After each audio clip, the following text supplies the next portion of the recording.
Marina Nguessan Legendre est une femme engagée pour le changement en Afrique. Nous allons l'écouter à répondre à des questions de l'Eco Recycling Network. Elle va nous parler de son association Acier, une association qui œuvre à Abidjan, en Côte d'Ivoire. C'est en Afrique. On va l'écouter à répondre à des questions de l'Eco Recycling Network.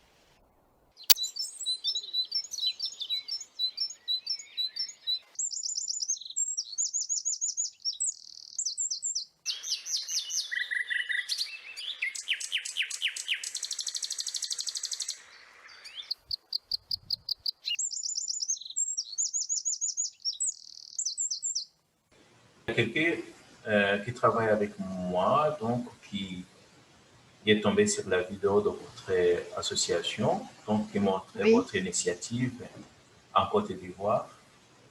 Et quand il m'a partagé la vidéo, moi j'ai vu que c'était quelque chose vraiment qui était magnifique et donc qui allait dans le sens donc de nos objectifs.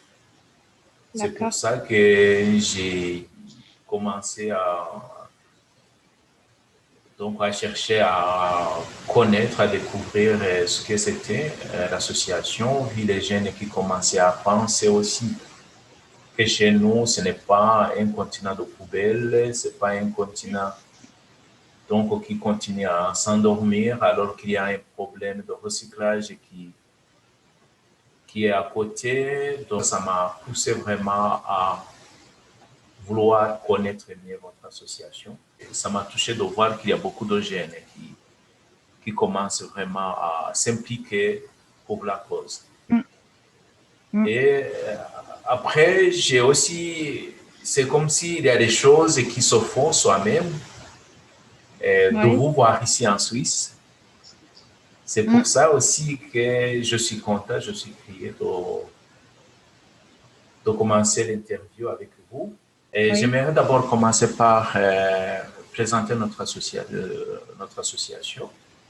Donc, notre association, c'est Eco Recycling, ce qui veut dire un recyclage écologique. Et cette association a commencé il n'y a pas longtemps, donc ça fait déjà une année que nous avons commencé à travailler.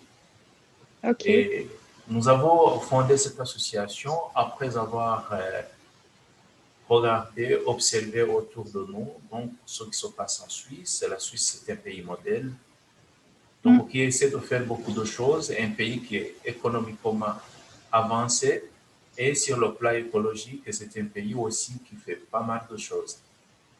Cela veut dire que des fois, quand je voyage en Afrique, et quand je vois qu'il y a beaucoup de gens qui ne s'impliquent pas dans le domaine du recyclage, qui veulent avoir ramassé beaucoup de choses, on est un continent qui aime acheter pas mal de choses de second hand.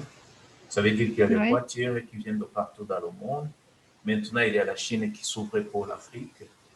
Et tout ça, tous ces produits, on n'arrive pas, on cherche à les ramasser chez nous, mais on n'arrive pas à penser comment il faut recycler tous ces produits déjà utilisés. Voilà pourquoi j'ai pensé vraiment à créer cette association pour essayer vraiment de montrer au monde entier, et l'Afrique en particulier, qu'il y a quelque chose et qu'il y a une arme pour essayer de faire quelque chose pour combattre ces déchets qui se trouvent partout, et que ce soit dans nos villes, dans nos rivières et sur les montagnes. Et voilà pourquoi on a fondé cette organisation de Eco-Recycling. Et maintenant, je voulais que vous vous présentiez et que vous présentiez aussi votre association. Ben, merci beaucoup, Jean, pour cette opportunité que tu donnes à notre association avec cette interview. C'est vrai que c'est un peu une coïncidence, une très jolie coïncidence, qui fait qu'aujourd'hui, en tant que membre de notre association, je me retrouve en Suisse avec toi cette année pour cette interview.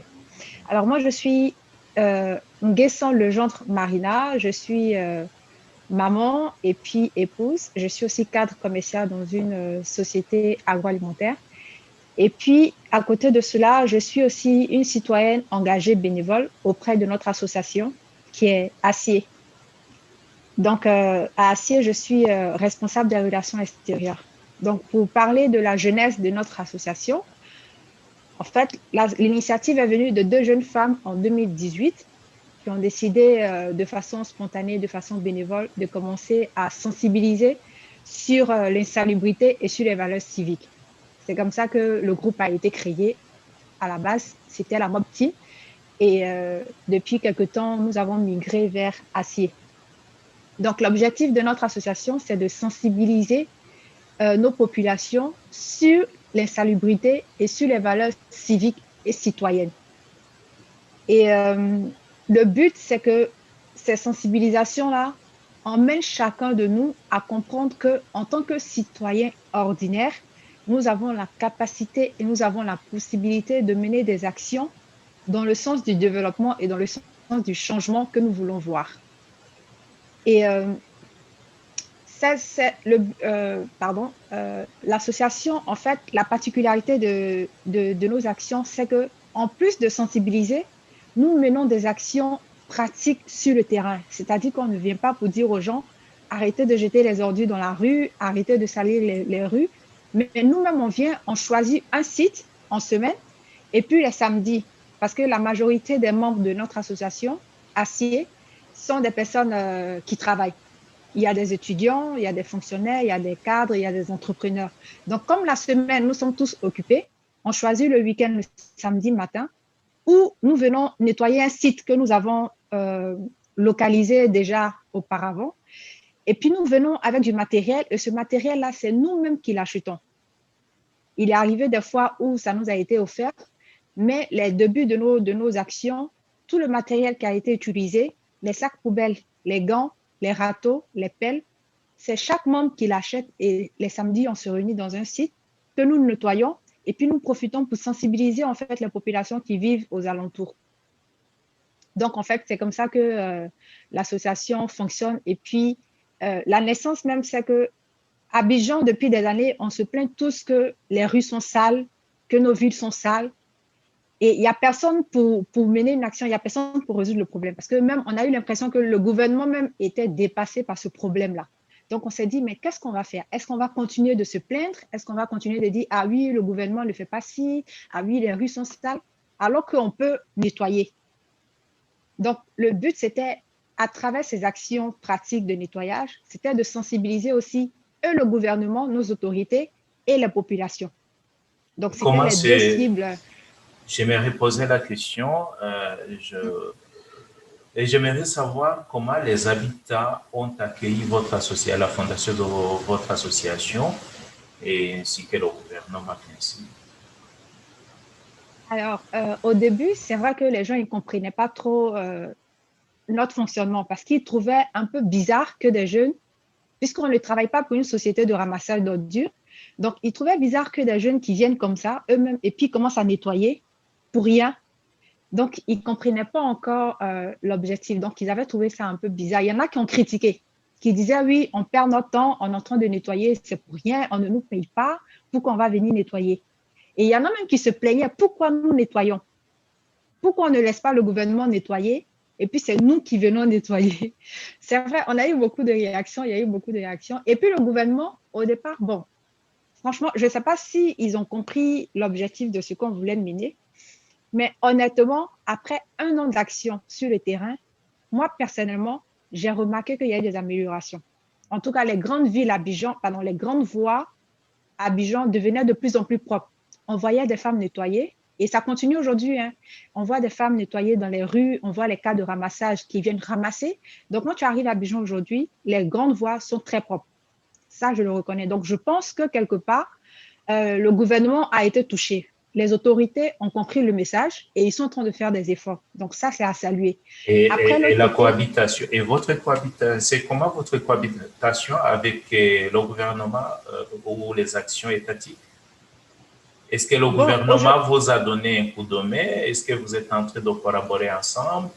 Et qu'est-ce que le gouvernement fait donc pour soutenir vos activités? Honnêtement, aujourd'hui, on n'a pas de relation directe ou de collaboration avec le gouvernement. On n'a aucun lien, on n'a aucun projet en tout cas direct avec le ministère de l'Environnement et de la Salubrité. Pourquoi? Je ne sais pas trop. Je sais qu'au début, il y a eu des courriers qui ont été déposés, mais il n'y a pas eu de suite. Donc, on n'a pas voulu insister parce qu'on s'est dit, bon, nous, on va faire ce qu'on peut faire. Que le gouvernement nous soutienne ou pas, nous, en tant que citoyens ordinaires, parce qu'on aime notre pays, on va continuer de faire. Et si jamais demain, ils voient que ça porte des fruits et qu'ils pensent qu'ils peuvent travailler avec nous, la porte, elle reste ouverte. Parce que le but aujourd'hui, ce n'est pas d'indexer ou de dire le gouvernement ne fait rien et puis on va croiser les bras. Nous, on fait notre part. Et puis, si le gouvernement veut collaborer avec nous par rapport à ce qu'il voit sur le terrain, on sera très heureux. Mais aujourd'hui, je ne peux pas dire qu'il y a une collaboration avec eux. Okay. Mais on essaie. On essaie parce qu'avec les nouveaux projets qu'on a mis sur place depuis le début de cette année, je pense qu'avec le temps, les choses vont se faire toutes seules. Donc, on n'a pas envie trop de forcer les choses. Ah, ça c'est bien. Et j'aimerais savoir, est-ce que votre association aurait trouvé un partenariat avec une association ou une organisation internationale qui travaille dans le même domaine? Pas encore. On a entendu travailler. Comme j'ai dit, c'est vrai qu'au début, quand on est venu avec l'association, on faisait les choses de façon spontanée. On n'était pas très bien organisé puisque on faisait les choses avec notre instinct, avec notre envie, avec notre énergie. Donc, ce n'était pas très bien organisé. Mais dernièrement, on s'est constitué en ONG officielle et légale, donc auprès des autorités ivoiriennes. Donc, aujourd'hui, on fonctionne comme une organisation légalement organisée avec une présidente, parce qu'on a fait une élection qui a fait qu'on a élu une présidente avec le vice-président. On a un bureau constitué du secrétaire général, des relations extérieures, moi, des responsables chargés à la mobilisation. Donc, avec tout ça, on est en train de s'organiser pour créer des partenariats ou des collaborations avec les institutions dont vous parlez. Mais avant, l'année dernière, on a eu 2-3 collaborations avec des entreprises privées qui nous ont soutenus dans certaines actions, comme le ravalement de 2 écoles, 3 écoles même, où on a renouvelé ou on a rénové ces écoles-là avec le soutien financier des entreprises. Donc, oui. Et cette année, on pense qu'on va aller un peu plus loin, de sorte qu'il y ait plus d'impact, en fait. Alors, comment ça se passe sur le plan organisationnel? Parce que si aucune institution étatique qui s'implique, cela veut dire qu'il faut aussi trouver le terrain, il faut aussi avoir quelques lois qui dépendent de vos actions aussi. Parce que des fois, je sais qu'il y a quelques citoyens qui pourraient dire non, et je ne veux pas que vous venez derrière ma maison, vous êtes en train de créer, je ne sais pas, je ne sais pas. Ça peut arriver qu'il y a quelques problèmes qui vous tombent dessus aussi, qui nécessitent d'être résolus par la loi. Et s'il n'y a pas la loi qui vous défend, comment vous pensez à résoudre cette problématique? Bon, on n'a pas encore été vraiment face à ce genre de problème, honnêtement. Et tous les sites ou toutes les actions qu'on a menées, en général, les actions se sont très bien passées parce que les gens ont collaboré. Par exemple, je vais prendre l'exemple des écoles où on a été rénové. Avant, on a rencontré les responsables de ces écoles-là, on a tenu des réunions, on leur a expliqué notre vision, pourquoi on était là et ce qu'on voulait faire.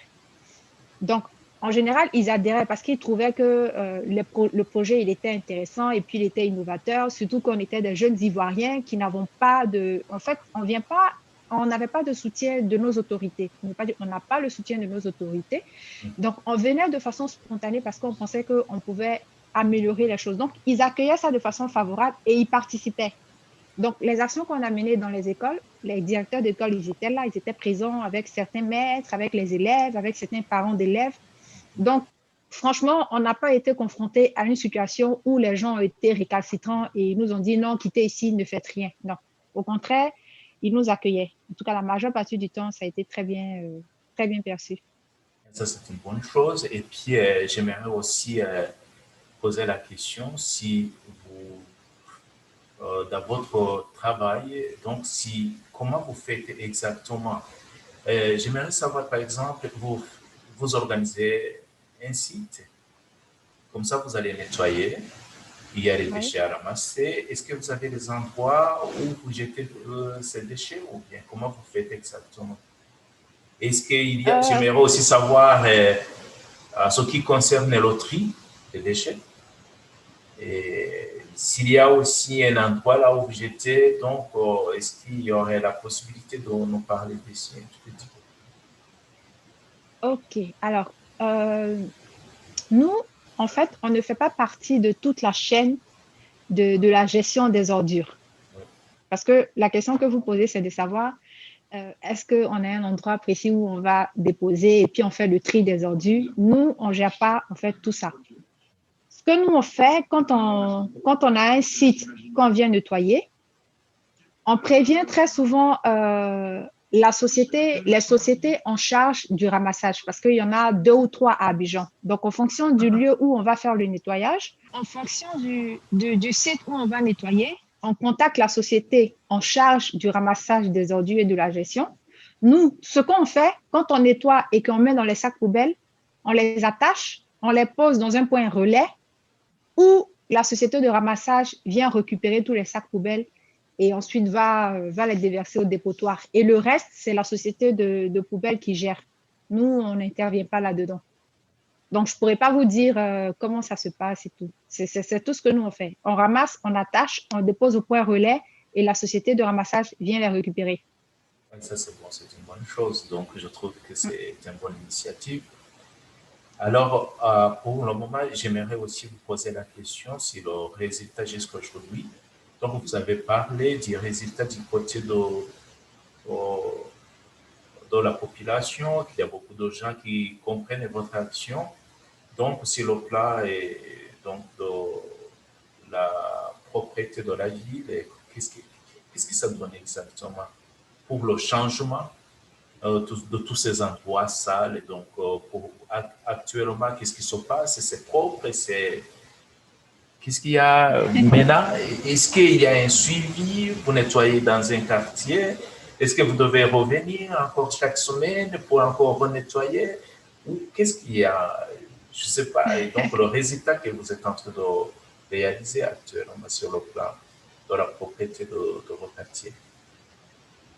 En tout cas, la question, elle est très, très pertinente et très intéressante parce que cette question-là, elle nous revient très souvent, même quand on va sur le site. Les gens, ils nous demandent est-ce que vous êtes sûr que quand vous allez finir de nettoyer, les gens ne vont pas ressalir? Parce qu'en fait, on se connaît. On connaît nos mentalités. On sait comment les gens ils fonctionnent, comment ils s'en foutent de tout. Donc, ça me fait rigoler moi-même parce que c'est l'une des problématiques très compliquées à laquelle on fait face. Parce que il y a eu plusieurs sites où on est allé nettoyer et 2 jours après, le site, il était repollué, il était recolonisé, ça revenait sale comme ça était. Par contre, il est arrivé des fois où les sites qu'on a nettoyés, ils sont restés propres jusqu'à aujourd'hui.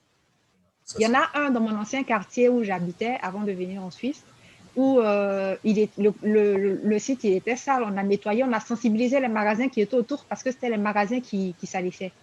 Mais une fois qu'on a nettoyé, c'est resté propre jusqu'à aujourd'hui. Par contre, il y a des sites, franchement, c'est compliqué et ça dépend des quartiers. Il y a des quartiers où c'est vraiment, vraiment difficile parce que les gens, ils sont habitués à la saleté. Ils ne sont pas dérangés. Pour la majorité de la population en Côte d'Ivoire, en Afrique en général, je ne sais pas si je peux me permettre de le dire, c'est malheureux, mais les gens, ils s'accommodent à la saleté. Pour eux, c'est normal en fait. Il est là, il y a un dépotoir qui est juste à côté, il peut manger là, il vit là, ça ne le dérange pas du tout. Donc, quand nous, on vient et qu'on nettoie, ils trouvent que c'est bien, c'est beau, ils vont même nous aider à nettoyer.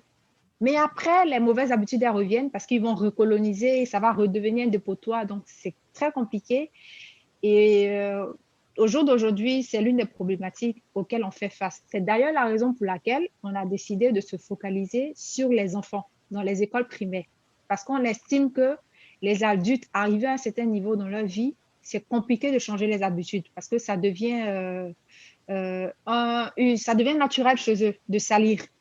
Donc, ce genre de personnes-là, franchement, si on doit les faire changer, ce ne serait pas des sanctions.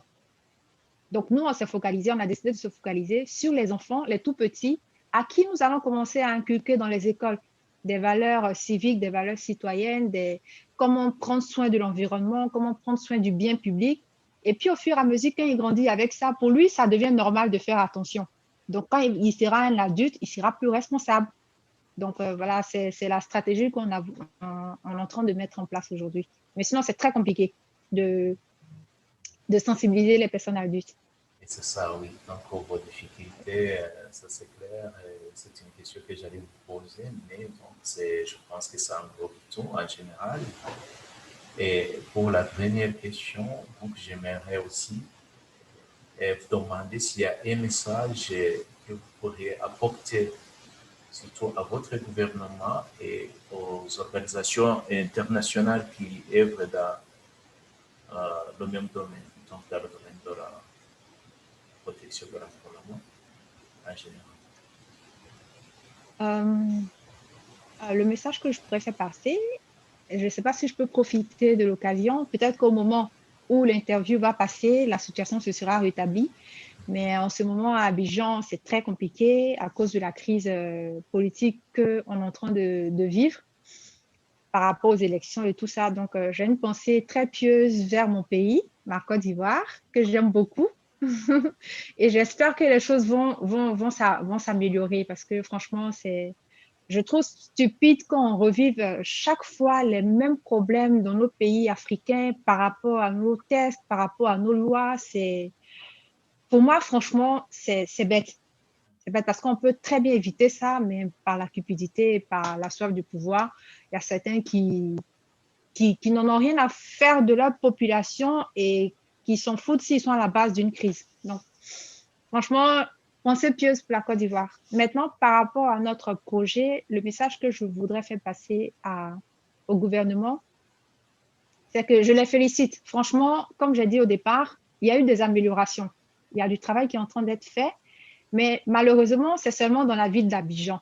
Alors que la Côte d'Ivoire ne se limite pas à Abidjan, l'idéal serait qu'une stratégie vraiment globale soit mise en place pour que les autres villes soient touchées et que quand on arrive à Boaké, on trouve les rues qui soient propres. Quand on arrive à Dieukwé, on trouve les rues qui soient propres. Ou quand on arrive à Tingrela, il faut que les rues aussi soient propres parce que c'est chaque citoyen dans chaque localité de la Côte d'Ivoire qui paye ses impôts. Donc, chaque ville devrait pouvoir profiter des efforts que l'État fait.